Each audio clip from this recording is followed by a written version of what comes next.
I wasn't supposed to fall for you. I know. I watched it happen and I didn't stop it.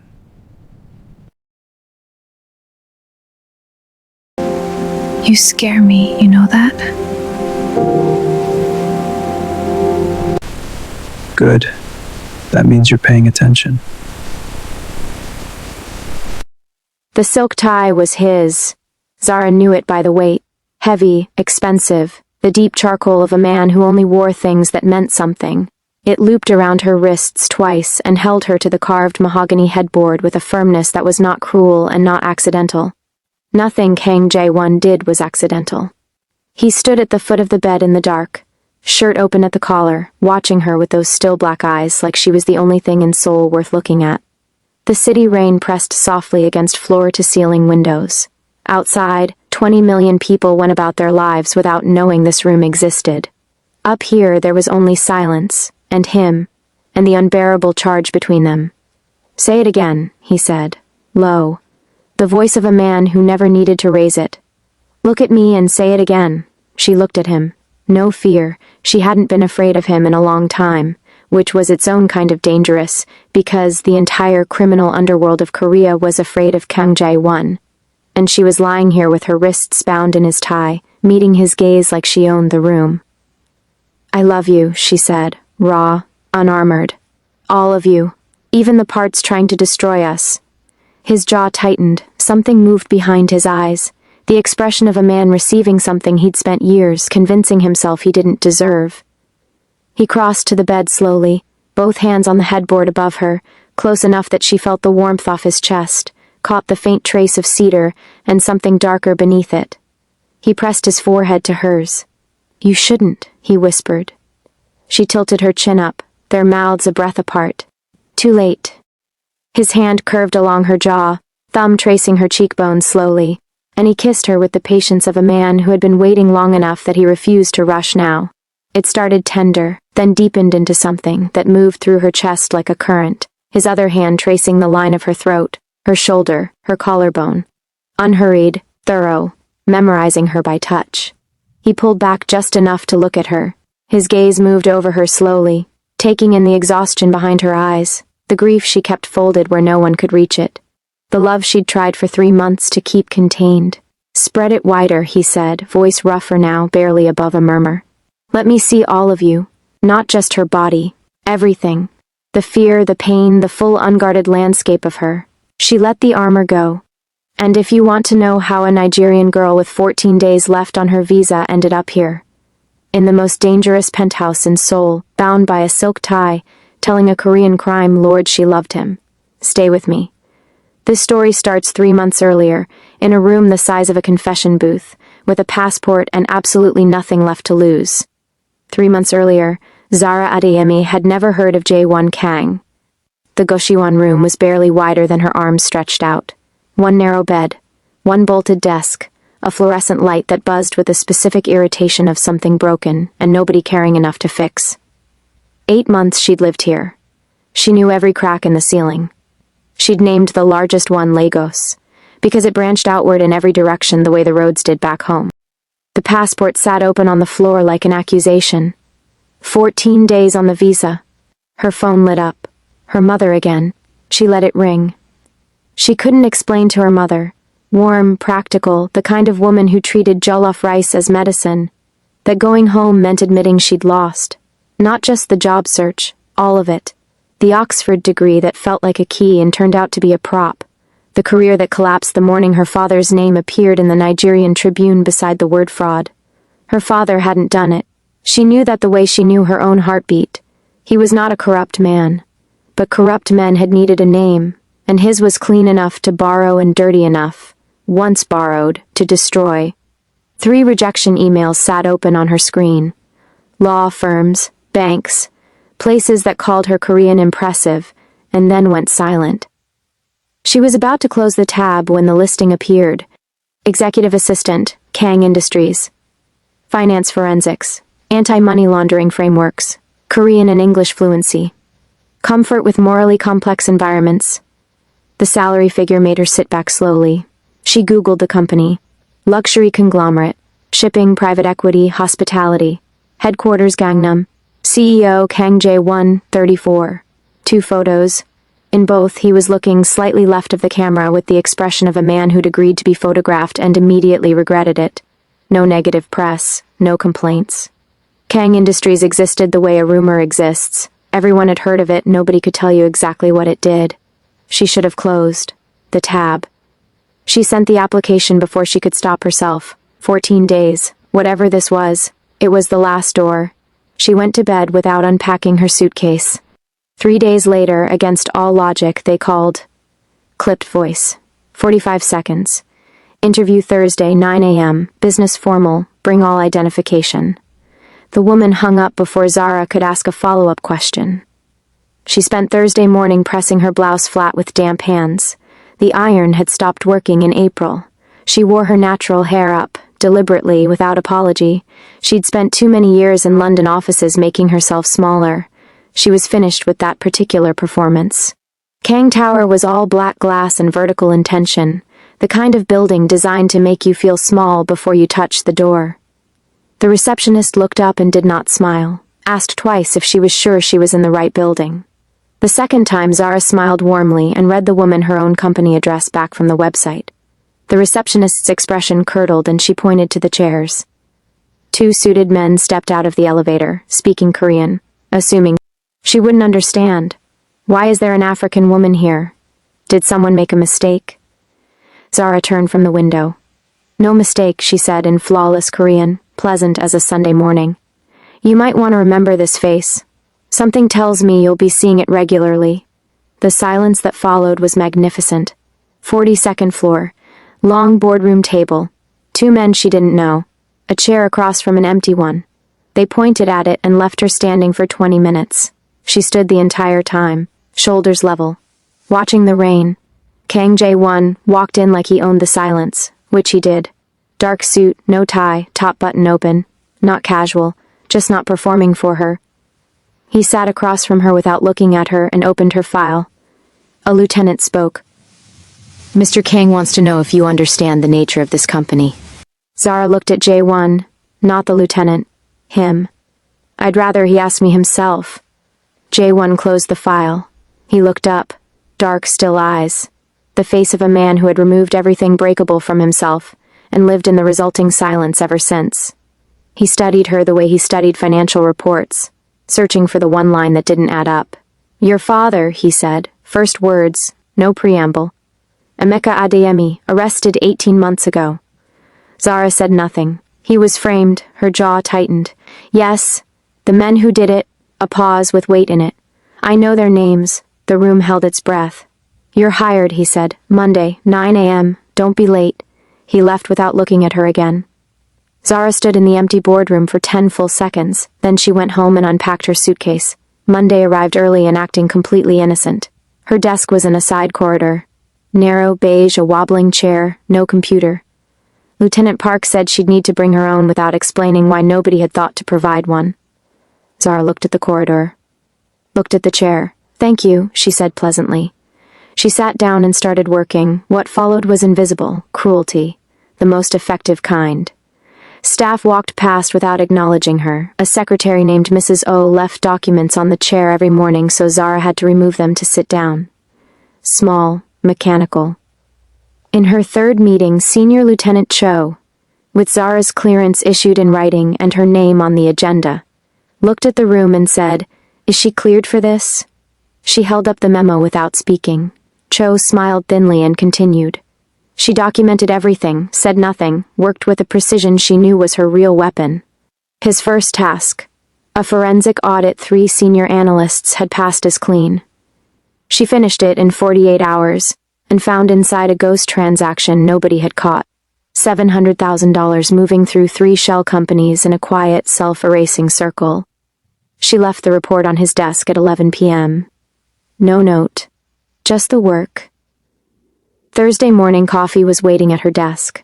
Black Americano from the downstairs cafe she'd mentioned once in passing to nobody, that she preferred because they didn't burn the beans. No note, no explanation. She held the cup, and looked through the glass partition to where Jae-won stood at his window, back to the office, completely unreachable. She drank the coffee, said nothing, neither did he. They both pretended it wasn't a conversation. That same week, the language switching started. In meetings, he turned to her mid-sentence and spoke English, only to her, in rooms full of Korean speakers. A door opening, a fraction at a time, for her alone.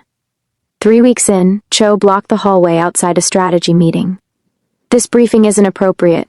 Mr. Kang sent me an invite this morning." Level voice. She didn't move backward. "Call him if you'd like. I'll wait." "She goes where I say she goes, Cho."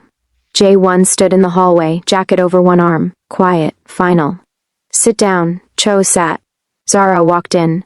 Took the chair to Jae-won's left. He shifted his papers to make room without a word. Walking back through the corridor alone afterward, she exhaled for what felt like the first time in weeks. She didn't know what to call what was growing between them. She only knew it was growing, quietly, stubbornly in the dark. Numbers always told the truth. They didn't have feelings to protect or loyalties to maintain. They simply recorded what happened and waited for someone paying close enough attention. Zara was paying attention at 1 a.m. on a Tuesday when she found it. 6 transactions, different dates, different subsidiaries, all built by someone who clearly understood concealment. Different routing paths, same ending point, all connected to a name she'd quietly filed away 3 weeks earlier from a memo she wasn't supposed to have seen. Bake, the family that had killed Jae-won's parents.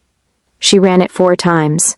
Then she printed the records, put them in her bag, and rode the late subway home through the ordinary nighttime machinery of Seoul. Strangers in fluorescent light, a child asleep across her mother's lap, the city moving without any idea what she was carrying. The access trail was worse than the transactions. Only 3 accounts had authorization to move funds through this particular subsidiary. 3 people, Jae-won, her, and Seek. She brought it to him the next morning. Set the papers on his desk without preamble, he read them. Run it again, 4 times, he stood. Turned to the window, hands at his sides, not fisted, which was somehow worse than if they had been. She watched his shoulders carry the weight of a thing that should have been impossible and wasn't. "I know what this looks like," she said softly. "I'm sorry." She crossed to him, not to face him, just to stand beside him, close enough that their arms nearly touched. She placed her hand on his forearm. "Just presence, just, I'm here." He turned. He looked at her hand first, her fingers against the dark fabric of his sleeve, then at her face. And she watched it happen. The exact moment the controlled man let something through the wall he'd spent years perfecting. Not dramatically, quietly. Like a sealed window finally giving way. He kissed her, one hand curved around her jaw, tilting her face up, and the kiss was slow and certain and devastating in its patience. The kind that arrives after a long time of almost. His thumb traced her cheekbone, deliberate and careful, reading her by touch in a way that settled into her chest like warmth into cold hands. He pulled back. This is a mistake. Her pulse was doing something she chose not to examine. Probably. He kissed her again. Deeper this time, both hands now, one at her jaw and one at the small of her back, drawing her closer, and she felt the full measured strength of him holding itself in careful check. Longer, more honest, more thorough. He stopped. Forehead dropped to hers. "We can't, then we don't." Her voice steadier than she felt. "But don't pretend it's nothing." His hand was still at the small of her back. He didn't move it. "I won't," he said. He never did. What just happened in that room matters beyond the romance. Zara didn't chase him. She didn't perform or shrink or make herself easier to love. She simply stayed. Through the corridor desk, through Cho, through every invisible cruelty, and that quiet, stubborn staying is what broke through walls that nothing else could touch. The most powerful thing a person can do in a room that doesn't want them is simply refuse to disappear. Most people never learn that. Zara always knew it. The dinner was Jae-won's idea, which by any rational measure was a terrible one. Sok arrived at the penthouse at 7, charcoal turtleneck, bottle of wine, the easy confidence of a man with nothing to be nervous about. He kissed the air beside Zara's cheek uninvited and said warmly, "Oh, the assistant is eating with us now?" "She sits where I say she sits," Jae-won said, setting down plates. Seek's smile held perfectly still, too still, A man encountering genuine surprise recalibrates. Seok's face was a rehearsal. The food was extraordinary, the wine was perfect, nobody was fooled. Zara ate and watched and said very little, because quiet people collect what loud ones give away freely, and Seok, for all his polish, was giving away quite a lot. Midway through the main course, Jae-won set down his fork and slid the printed financial records across the white tablecloth. No preamble. Just the evidence, face up, unavoidable. Seok's hand moved to pick them up and stopped. Less than a second, nothing anyone less observant than Zara would have caught. Then he scanned them and smiled. System error. 14 months, Jae-won said. Same account, the people who killed our parents. Seok set the papers down. His smile didn't shift. He looked at Zara with something cold and calculated behind his eyes. You want to talk about loyalty? A pause timed perfectly. Ask your assistant what her father was involved in, then ask Jae-won how he already knew. The penthouse went completely silent. Zara set down her fork and looked at Jae-won. 5 full seconds. In those 5 seconds, she understood, with the total clarity of a woman who had been paying careful attention for months, that whatever Seok was about to say, Jae-won already knew it was true. The knife came from the table. Not a dramatic weapon. Just a steak knife. Grabbed because a straight fight with his brother would go badly and Seok had always been better at timing than strength. He lunged across the table. The wine went over. The blade came in low and sideways. Zara's hand closed around the crystal vase, and threw it before her brain had fully authorized the decision. It caught Seok across the shoulder. Not gracefully, just hard enough to break his momentum and his grip. Jae-won had him on the floor in 4 seconds. Hand at his collar, knee across his chest. The room holding a silence that came after sound rather than before it. Give me a reason, he said. Quiet, almost gentle. Somehow worse for it. From across the room, one shoe inexplicably missing. Don't. Zara's voice was completely steady. You'll carry it forever. It'll be heavier than he is. Jae-won's hand held, then released. He stood. Straightened his jacket. Such a Jae-won thing to do in that specific moment that something helpless moved through her chest. Get out of Korea, he said. Tonight. Seok rose slowly, adjusting his turtleneck, unhurried even now. He looked at Zara with the expression of someone filing her name somewhere for later. Then, almost as an afterthought like a man leaving a tip, he smiled at her and said, You know, for someone sitting in a hallway 2 months ago, you've certainly made yourself comfortable. Then he walked out. The door closed. I need to see the file, Zara said. Now, she read it alone in the study. The file was detailed and precise, dated 6 years back, before Jae-won had taken over, before his parents were killed. What it described was infrastructure. Financial routing architecture, shell account frameworks provided to officials who needed to move money cleanly and occasionally needed to redirect blame. Her father's name appeared in a subfolder, a man whose clean paperwork made him a useful target. Kang Industries hadn't pointed the finger directly. It had made the infrastructure available and let others do the pointing. She sat with it. Then Jae-won came in. He stood in the doorway and said nothing. He'd prepared nothing. She could see it clearly. No version of this that made him look better. No careful framing, just him standing there with the full weight of what his family had done and no excuse attached to it. I knew when I hired you, he said. I wrote the listing for you specifically. I'd been watching your father's case for 8 months. My family owed him something. I owed him something. He paused. I didn't tell you because I knew how it would sound before you trusted me. That's all of it. You decided for me, she said. Yes, 1 word. No defense folded inside it. She looked at him, the most powerful man she'd ever been alone in a room with, standing in the wreckage of his own family's dinner, telling the truth without softening a single edge, and felt something shift in the architecture of her chest. There's a second file, he said. I need you to see it.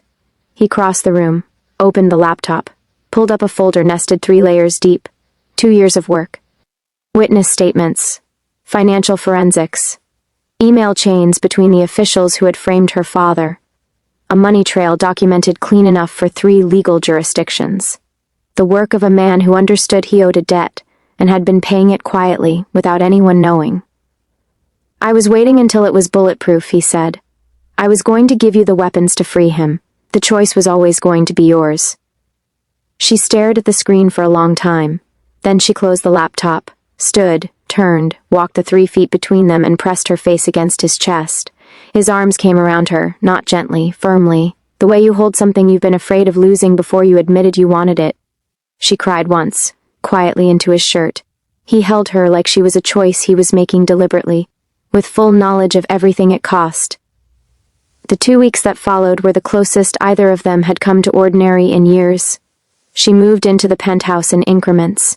He cleared wardrobe space without being asked. She found Ko-eun's poetry in his bedside drawer, the only soft object in an apartment of clean lines and guarded surfaces. She placed it on top of the drawer. He said nothing. It stayed there. One evening he came home to jollof rice, slightly smoky, the penthouse smelling impossibly warm. He stood in the doorway with his jacket over his arm, looking at the scene the way a person looks at something they'd stopped believing was still possible. "I didn't know you cooked," he said. "I have hidden depths," she said without turning. "I'm learning that." He sat at the counter and watched her, and the silence between them needed nothing added to it. It was a Friday night when the scene happened that this story opened with. She was on the bed reading when he came in, sat beside her, took the book gently from her hands. "You're doing it again," he said. "Doing what? Carrying it alone." His thumb traced the tension at the corner of her mouth, the exhaustion beneath her eyes, reading her the way he read everything, carefully and completely. His hands moved to her shoulders, working at the tightness there, unhurried. "Show me." He eased her back against the headboard, his gaze moving over her slowly, taking in everything she kept stored where no one could see. "Spread it wider. Let me see all of you." She looked at him in the low light, and she let the armor go, the grief, the fear, the love she'd been trying to keep reasonable and contained. All of it. He kissed her temple, her cheekbone, the corner of her mouth, tending to every place she'd been holding pain, unhurried and deliberate and so thoroughly gentle that something she'd been bracing for a long time finally released inside her chest. He bound her wrists with his tie, gently, securely, and looked at her with those dark, steady eyes. She looked back without flinching. "I see you," he said quietly. "All of you." His mouth found hers and she kissed him back with everything. Not the careful version, the real one. Warm and consuming and entirely, stubbornly true. Later, when the rain had quieted, she lay with her head on his chest and listened to his heartbeat slow. "You're terrible at proposals," she said. Preemptively, his chest moved, the closest thing to a laugh she'd heard from him. "Go to sleep, Zara." She smiled into his chest and closed her eyes. Then the photos arrived, and the piece shattered like it had been waiting for permission. First photo. 6 a.m. Tuesday. Zara at the market 2 streets away, examining mangoes. Taken from 5 meters, time-stamped 4 days earlier. Second photo. 4 hours later, Zara asleep, in the penthouse, taken through the window from somewhere above. Jae-won set the phone face down on his desk, and was quiet for a very long time. Then 4 calls, brief, low, each one in a register that made his assistant leave the room without being asked, and close the door carefully behind her. Seok had moved in exile the way desperate people move, with nothing left to lose and a precise picture of what would cause the most damage. He'd gone to the one family in Korea that despised Jae-won enough to supply resources without questions, the Bakes. Who had, it turned out, been his plan all along. Intelligence placed Seok in Busan, an abandoned cold storage warehouse near the port district. That night, Jae-won mobilized. He told Zara to stay. She was already in her coat. "You spent 3 months teaching me what I'm worth in your world," she said from the doorway, the expression of a woman finished negotiating the shape of her own courage. "Don't take that back now." He looked at her for one long moment. "Stay close," he said. "I always do," she said. The warehouse was enormous, cold, smelling of salt water and old metal. Whoever had prepared it had strung Christmas lights along the ceiling beams in long, careless lines, giving the whole scene the quality of a nightmare that hadn't decided what it was. "Christmas lights," Zara murmured beside him, scanning the space. "Nothing about this job has ever made a single bit of sense. We'll workshop that on the way home," Jae-won said quietly, still reading the room. He'd once told her that dark humor was how he kept functioning when functioning seemed unreasonable. She'd filed that under things that explain a great deal about this man. 2 groups, 20 meters apart. Sek on the far side flanked by 4 men, and behind him a larger presence in a heavy coat, scarf covering his face, watching with the practiced stillness of someone who had stood in rooms like this before. The brothers looked at each other across the Christmas-lit cold, and did what brothers do in these moments. Felt everything they'd ever felt about each other simultaneously. Love and betrayal and grief occupying the same breath, with nowhere to put any of it. "Last chance," Jae-won said. "You first," said Sik. The figure behind Seok unwound his scarf. Zara went completely still. She placed him by type first, the bearing of a government official who had never once answered for anything, the careful suit, the practiced neutrality of a man whose word had always been enough to end conversations. She knew that posture the way she knew her own reflection. Then she knew the face itself. Deputy Director Adu. Financial Crimes Unit, Abuja. The man who had stood in a Nigerian courtroom and presented doctored evidence against her father with the confidence of someone who had already seen the verdict before the gavel fell. "You put my father in prison," she said, remarkably calm. She was, she observed distantly, not surprised. She was the kind of person who, when the worst thing arrived, thought simply of course. Ado smiled. "Fathers get in the way, so do daughters," she said. She looked at Jae-won. He looked back, the smallest nod. His team moved. What Ado didn't know, what Seok couldn't have known, was that Zara had sent the file 2 weeks earlier, not just to Interpol, to 3 investigative journalists, 2 human rights organizations, an international legal advocate, and the personal email of a Nigerian high court judge whose name appeared in Jae-won's documentation as a potential ally. The arrests were already unfolding across 3 countries. Busan was the distraction, something to keep Seok and Ado occupied while the architecture of their protection collapsed around them in real time, city by city, the slow mechanical certainty of 2 years' work reaching the people with authority to act. Ado's phone lit up. Then again, his face did something complicated and permanent. "I sent everything 3 weeks ago," Zara said. "You've been free men on borrowed time. The debt is due." Jae-won's team sealed the exits. Seok stood alone. Every alliance dissolved, Christmas lights blinking cheerfully above him, making the whole catastrophe look like a holiday special that had taken a catastrophically wrong turn. He looked at his brother, then at Zara. Fury, then something raw and young underneath it, then the flat stillness of a man who has run out of every move. "You did this," he said to Zara. "No," she said quietly. "You built every piece of it. We just waited until it was ready to fall." Jae-won walked to his brother. He stood in front of him across everything broken between them. Their parents' deaths, resentment and love, and the impossible weight of sharing a history with someone who chose betrayal. The brothers looked at each other with the full unmanageable complexity of that. Grief and love in the same second. 5 years, Jae-won said. "Take the money. Build something that doesn't carry my name. Come back and we'll see who you are." Seok's throat moved. "And if I don't come back? Then I'll know who you are," Jae-won said quietly. "And so will you." One nod, small, final. Seok walked out into the cold. The Christmas lights blinked on, indifferent and absurd. Seoul was quiet at midnight. The penthouse rooftop was cold and clear. First snow falling in long, unhurried lines, everything below glittering with its magnificent indifference to the lives being changed above it. Zara's phone rang. Her mother, different voice, higher, fractured at the edges, the sound of a woman setting down something heavy for the first time in years. "They released him, Zara. He's standing right here. He wants to talk to you." Her father's voice, thinner, older, entirely, completely himself. She sat down on the cold rooftop and cried. Not quietly, not once, fully. The way you cry when something you'd stopped believing in comes back. Jae-won sat beside her, said nothing, held her hand with both of his and let her have every single second of it. When she'd said everything, "I'm okay, I'll explain everything, I'm coming home soon." She ended the call and sat in the snow in the quiet of a person who has just set down something carried for 3 years. He reached into his jacket, black diamond ring, dark gold setting, the object of a man who had thought about this longer than he would ever admit. "In my world, this is a binding promise." A pause. "It means you will be protected and targeted, and there will be very little sleep and a considerable amount of emergency, and you will never, ever be bored."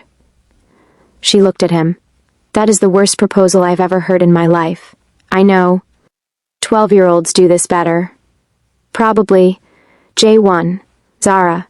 She thought about a passport on the floor, a corridor desk, coffee with no note, 2 years of quiet work, a silk tie in the dark, and a man who had asked to see all of her, and held what she gave him like it was the most valuable thing he'd ever been trusted with. Yes, she said. Obviously yes. He slid the ring on. Drew her into him, not carefully. Certainly. The way you hold something you have decided, fully and without reservation, to keep. She settled against his chest, snow falling on both of them, the city below going about its business as it always had. For what it's worth, she said quietly, the tie was a very good idea. His chest moved. Go to sleep, Zara. We're on a roof. I'll carry you in. That's extremely dramatic. I'm an extremely dramatic person. She laughed, real and warm and wide open, the laugh of a woman who had stopped performing and started living. He pulled her closer and held on. Below them, Seoul glittered and moved and did not care. Up here, in the snow, in the cold, in the particular warmth of two people who had chosen each other through every possible reason not to, that was everything. They told her she didn't belong in his world. They were right. She didn't belong there. She became it. And he, for the first time in his life, became someone worth belonging to. And if that ending stayed with you, if some part of this felt like something you needed without knowing you needed it, you already know what to do. Leave Zara in the comments if she's the reason you stayed. Leave Kang if that last scene did something to you. Leave Suck if you think 5 years is enough time for a man to become someone different. And if you're watching from somewhere far from home tonight, tell me where. You might be less alone with this story than you think.